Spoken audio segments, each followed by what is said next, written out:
বৈষম্য বিরোধী ছাত্র আন্দোলনে সারা দেশে নিহতের সংখ্যা ৬৫০, বিবৃতি দিয়েছে জাতিসংঘ।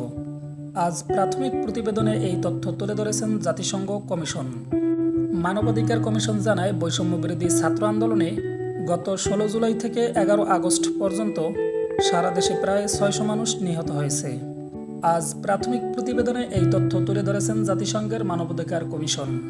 বাংলাদেশের সাম্প্রতিক বিক্ষোভ ও অস্থিরতার প্রাথমিক বিশ্লেষণ শীর্ষক প্রতিবেদন অনুযায়ী গণমাধ্যম ও আন্দোলনকারীদের তথ্য মতে গত ১৬ জুলাই থেকে ১১ আগস্ট পর্যন্ত ৬০০ জনেরও বেশি মানুষ নিহত হয়েছেন।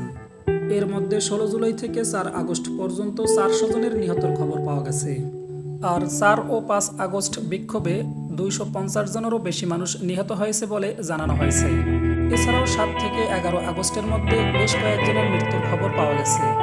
তাদের মধ্যে সহিংসতায় আহত হয়ে হসপিটালে চিকিৎসাধীন অবস্থায় মারা যাওয়ার তথ্য রয়েছে। নিহতদের মধ্যে আন্দোলনকারী, পথচারী ও সাংবাদিক সহ আইন শৃঙ্খলা বাহিনীর সদস্যরাও রয়েছে।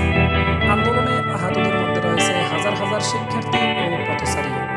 এই গণহত্যা ও স্বৈরাচারের বিরুদ্ধে আন্তর্জাতিক ট্রাইব্যুনালে মামলা দায়ের করা হবে বলে জানানো হয়েছে। এবং এরই মধ্যে বিএনপি, জামাত ইসলামী আন্দোলন, হেফাজতে ইসলাম সহ যারা রাজনৈতিক দলগুলো রয়েছে সকলেই আন্তর্জাতিক তদন্ত ও বিচারের আহ্বান জানিয়েছেন।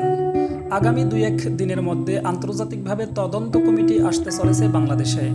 তদন্ত শেষে প্রতিবেদন জমা দেওয়ার পরেই শুরু হবে বিচারের কার্যক্রম। তদন্ত শেষে আন্তর্জাতিক আদালতে গণহত্যা ও স্বৈরাচারের জন্য শেখ হাসিনার নামে মামলা হবে বলে ধারণা করছে বিশ্লেষকরা। আর এতেও রয়েছে বিপত্তি। একবার যদি এই তদন্তে উঠে আসে শেখ হাসিনা এই হত্যাকাণ্ডের সাথে জড়িত, তাহলে কোনো দেশেই রাজনৈতিক আশ্রয় দেবে না আওয়ামী সরকার শেখ হাসিনাকে। এবং যেহেতু ভারতের সাথে বন্দি বিনিময় চুক্তি রয়েছে বাংলাদেশের, সেহেতু ভারত সরকার শেখ হাসিনাকে বাংলাদেশে পাঠাতে বাধ্য থাকবে। তাহলে কি ঘটতে চলেছে আওয়ামী লীগ এবং শেখ হাসিনার ভাগ্যে, সেটা দেখতে হলে অবশ্যই আমাদের সাথেই থাকুন। ধন্যবাদ।